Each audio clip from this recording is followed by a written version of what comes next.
ನಮಸ್ತೆ. ನಾನು ಸವಿವಾಣಿ ಚಾನಲಿಂದ ವಾಣಿ. ಸವಿವಾಣಿ ಚಾನಲ್ಗೆ ಎಲ್ರಿಗೂ ಸ್ವಾಗತ.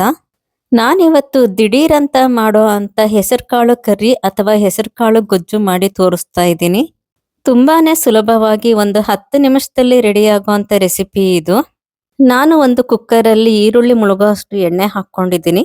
ಎಣ್ಣೆ ಬಿಸಿ ಆದ ತಕ್ಷಣ ಸಣ್ಣದಾಗಿ ಕಟ್ ಮಾಡ್ಕೊಂಡಿರುವಂತ ಒಂದು ಬಟ್ಲು ಈರುಳ್ಳಿ ಹಾಕೊಂಡಿದ್ದೀನಿ. ಈರುಳ್ಳಿ ಸ್ವಲ್ಪ ಮೆತ್ತಗಾದ ತಕ್ಷಣ ಒಂದು ಬಟ್ಲು ಸಣ್ಣದಾಗಿ ಕಟ್ ಮಾಡ್ಕೊಂಡಿರುವಂತ ಟೊಮೊಟೊ ಹಾಕೊಂಡಿದ್ದೀನಿ. ಟೊಮ್ಯಾಟೊ ಪಾತ್ರೆ ತಳಕ್ಕೆ ಅಂಟದೇ ಇರಲಿ ಅಂತ ಉಪ್ಪು ಸೇರಿಸ್ತಾ ಇದ್ದೀನಿ. ಟೊಮ್ಯಾಟೊ ಸ್ವಲ್ಪ ಮೆತ್ತಗಾಗೋವರೆಗೂ ಫ್ರೈ ಮಾಡ್ಕೋಬೇಕು. ಈರುಳ್ಳಿ ಎಲ್ಲ ತುಂಬಾ ಕಪ್ಪಗಾಗಬಾರ್ದು. ಒಂದು ಬಟ್ಲು ಹೆಸರು ಕಾಳನ್ನ ತೊಳೆದು ಸೇರಿಸ್ಕೊಳ್ತಾ ಇದ್ದೀನಿ. ನಾನಿಲ್ಲಿ ಒಣ ಹೆಸರು ಕಾಳನ್ನ ನೆನೆಸಿಲ್ಲ, ತಕ್ಷಣನೇ ತೊಳೆದು ಉಪಯೋಗಿಸ್ತಾ ಇದ್ದೀನಿ. ಹೆಸರು ಕಾಳು, ಈರುಳ್ಳಿ ಮತ್ತೆ ಟೊಮೊಟೊ ಎಲ್ಲ ಒಂದೇ ಪ್ರಮಾಣದಲ್ಲಿ ತಗೊಂಡಿದ್ದೀನಿ, ಗ್ರೇವಿ ಚೆನ್ನಾಗಿ ಆಗುತ್ತೆ ಅಂತ.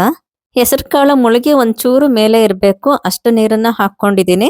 2 ಎಸಳು ಬೆಳ್ಳುಳ್ಳಿನ ಸಣ್ಣದಾಗಿ ಕಟ್ ಮಾಡಿಕೊಂಡು ಜಜ್ಜಿಟ್ಕೊಳ್ತಾ ಇದ್ದೀನಿ.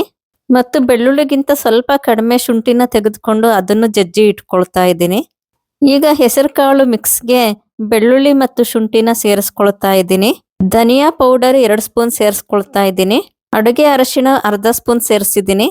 ಪುಡಿ ಮಾಡಿಟ್ಕೊಂಡಿರೋಂಥ ಚಕ್ಕೆ 1/4 ಸ್ಪೂನು. 2-3 ಲವಂಗನ ಪುಡಿ ಮಾಡಿ ಹಾಕ್ತಾ ಇದ್ದೀನಿ. ಜೀರಿಗೆ ಪುಡಿ ಅರ್ಧ ಸ್ಪೂನು. ಕಾಳು ಮೆಣಸಿನ ಪುಡಿ ಅರ್ಧ ಸ್ಪೂನ್ ಸೇರಿಸಿದ್ದೀನಿ. ಈ ಮಸಾಲೆ ಪುಡಿಗಳ ಬದಲು ಗರಂ ಮಸಾಲ ಪೌಡರ್ ಇದ್ರೆ ಅದನ್ನೇ 1-2 ಸ್ಪೂನ್ ಹಾಕ್ಬೋದು. ಖಾರಕ್ಕೆ ತಕ್ಕಷ್ಟು ಅಚ್ಚಕಾರದ ಪುಡಿ ಹಾಕ್ತಾ ಇದ್ದೀನಿ. ಕಲರ್ ಚೆನ್ನಾಗಿ ಬರಲಿ ಅಂತ ಕಾಶ್ಮೀರಿ ಚಿಲ್ಲಿ ಪೌಡರ್ ಹಾಕ್ತಾ ಇದ್ದೀನಿ. ಕಾಶ್ಮೀರಿ ಚಿಲ್ಲಿ ಪೌಡರು ಆಪ್ಷನಲ್ಲು, ಬೇಡ ಅಂದ್ರೆ ಉಪಯೋಗಿಸ್ತಾ ಇರಬಹುದು. ಎಲ್ಲಾನು ಸೇರಿಸಿ ಮಿಕ್ಸ್ ಮಾಡಿ ಕುಕ್ಕರ್ ಮುಚ್ಚಳನ ಕ್ಲೋಸ್ ಮಾಡ್ತಾ ಇದ್ದೀನಿ. ನೀರು ತುಂಬಾ ಸೇರ್ಸಿದ್ರೆ ಹೆಸರು ಕಾಳು ತುಂಬಾ ನುಣ್ಣಗೆ ಬೆಂದೋಗುತ್ತೆ. ಹೆಸರು ಕಾಳು ಮುಳುಗಿ ಮೇಲೆ ಒಂದು ಸ್ವಲ್ಪ ನೀರಿದ್ರೆ ಸಾಕು. ಕುಕ್ಕರ್ 2 ವಿಷಲ್ ಬರೋ ತರ ಬೇಯಿಸ್ಕೊಳ್ತಾ ಇದ್ದೀನಿ. ಹೆಸರು ಕಾಳು ಬೇಯದೇ ಇದ್ರೆ ಮತ್ತೆ ಬೇಯಿಸ್ಕೋಬಹುದು, ಆದ್ರೆ ತುಂಬಾ ನುಣ್ಣಗೆ ಬೆಂದ್ಬಿಟ್ರೆ ಚೆನ್ನಾಗಿರಲ್ಲ. ಕುಕ್ಕರ್ ತಣ್ಣಗೆ ಆರದ್ಮೇಲೆ ಕುಕ್ಕರ್ ಮುಚ್ಚಳನ ಓಪನ್ ಮಾಡ್ತಾ ಇದ್ದೀನಿ. ಹೆಸರು ಕಾಳು ತುಂಬಾ ನುಣ್ಣಗುನು ಬೆಂದಿಲ್ಲ, ಹಾಗಂತ ಗಟ್ಟಿಯಾಗೂ ಇಲ್ಲ, ಕರೆಕ್ಟ್ ಆಗಿ ಬೆಂದಿದೆ.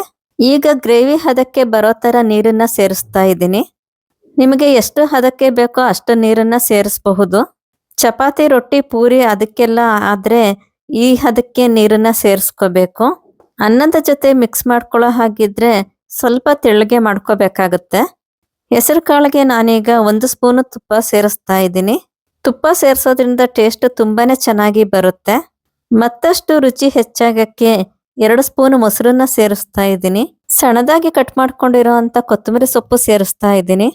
ಎಲ್ಲಾನು ಮಿಕ್ಸ್ ಮಾಡಿ 1-2 ನಿಮಿಷ ಕುದಿಯಕ್ಕೆ ಬಿಡ್ತಾ ಇದ್ದೀನಿ. ಹೆಸರು ಕಾಳು ಸ್ವಲ್ಪ ಗಟ್ಟಿ ಗಟ್ಟಿ ಅನ್ಸಿದ್ರೆ ಸ್ವಲ್ಪ ಹೆಚ್ಚೊತ್ತು ಕುದಿಸ್ಕೋಬಹುದು. ಸರಿಯಾಗಿ ಬೆಂದಿದ್ರೆ 1-2 ನಿಮಿಷ ಕುದಿಸಿದ್ರೆ ಸಾಕು. ಹೆಸರು ಕಾಳು ಗೊಜ್ಜನ್ನ ದಿಢೀರ್ ಅಂತ ಮಾಡಬಹುದು.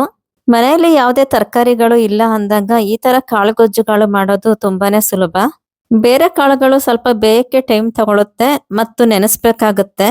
ಆದ್ರೆ ಹೆಸರು ಕಾಳು ಬೇಗನೆ ಬೇಯೋದ್ರಿಂದ ಒಂದು 10 ನಿಮಿಷದಲ್ಲಿ ಈ ಗ್ರೇವಿನ ರೆಡಿ ಮಾಡ್ಕೋಬಹುದು. ಕುಕ್ಕರ್ ಜೋಡಿಸಿ ಚಪಾತಿ ಹಿಟ್ಟೆಲ್ಲ ಬೆರೆಸೋ ಅಷ್ಟೊತ್ತಿಗೆ ಇಲ್ಲ ಅನ್ನ ಮಾಡೋ ಅಷ್ಟೊತ್ತಿಗೆ ಈ ಗ್ರೇವಿ ರೆಡಿ ಆಗ್ಬಿಡುತ್ತೆ. ಚಪಾತಿ, ರೊಟ್ಟಿ, ಪೂರಿಗಂತೂ ತುಂಬಾನೇ ಟೇಸ್ಟಿಯಾಗಿರುತ್ತೆ. ಪನ್ನೀರ್ನ ಇಷ್ಟಪಡೋರು ಪನ್ನೀರ್ನ ಸೇರಿಸಿದ್ರೆ ಹೋಟೆಲಲ್ಲಿ ಸಿಗೋವಂಥ ಗ್ರೇವಿಗಿಂತ ತುಂಬಾನೇ ಟೇಸ್ಟಿಯಾಗಿರುತ್ತೆ. ಒಂದು 10 ನಿಮಿಷದಲ್ಲಿ ಮನೆಯಲ್ಲಿ ಇರುವಂತ ಪದಾರ್ಥಗಳನ್ನ ಉಪಯೋಗಿಸ್ಕೊಂಡು ಮಾಡಿರೋಂಥ ಹೆಸರು ಕಾಳು ಗ್ರೇವಿ ನೀವು ಒಂದು ಸಲ ಮಾಡಿ ನೋಡಿ. ಟೇಸ್ಟ್ ಮಾಡಿದವರು ಖಂಡಿತ ಇಷ್ಟಪಡ್ತಾರೆ. ನಿಮಗೆ ಈ ರೆಸಿಪಿ ಇಷ್ಟ ಆದ್ರೆ ಒಂದು ಲೈಕ್ ಕೊಡಿ, ಶೇರ್ ಮಾಡಿ ಹಾಗೂ ಸಬ್ಸ್ಕ್ರೈಬ್ ಮಾಡೋದು ಮರಿಬೇಡಿ. ನಮಸ್ತೆ.